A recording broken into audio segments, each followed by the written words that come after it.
It appears that life at the top people's publishers is neither gentlemanly nor discreet. An unseemly row has broken out in the boardroom of Debrett's Peerage, the establishment Bible. Harold Brooks Baker, Brookie to his friends, has presided over the arbiter of British manners and etiquette for the last 5 years, until May, when a much-needed £250,000 was injected into the company and a new chairman appointed in the form of Ian McCorquodale. Mr McCorquodale certainly has the right society connections. His mother is romantic novelist Barbara Cartland, his cousin is married to Lady Sarah Spencer, which makes him a relative of the Princess of Wales, and these connections are, of course, most important to the readers of Debrett's. But he didn't see eye to eye with Mr Brooks Baker, and finally the day came when Mr Brooks Baker found himself locked out of his office. He threatened to resign, but his chairman said he'd already effectively done that, and as he succinctly put it, when I say he's gone, he's gone. Mr Brooks Baker disagrees. I have not been relieved of my post, nor have I resigned. Mr McCorquodale is a very charming man.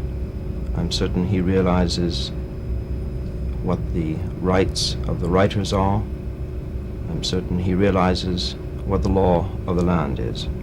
Well, in my view, this thing has all become a storm in a teacup. Mr Brooks Baker resigned from the board of Debrett's at a board meeting last June and effectively left the employment of the company as from the 3rd of November and is now no longer with us, and he's no longer managing director of our company. The row is really about money. Mr Brooks Baker says some authors haven't been paid by the new regime.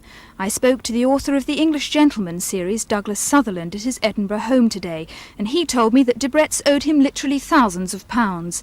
And the subject matter of some recent publications, according to Mr Brooks Baker, is distinctly non-new, like this account of what top people do in their stately homes. Party games like Bottoms, a sort of adult I Spy. It appears that a new policy has been formed, which is not in keeping with the dignified and elegant approach that we and the writers had worked out.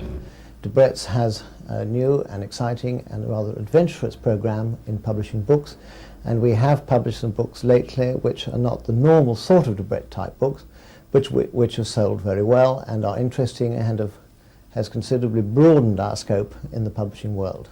Tonight the row continues as the board meets to consider Mr Brooks Baker's future and to try to salvage the aura of gentlemanly British behaviour that Debrett's has always stood for in the past. Jane Corbin for Thames News.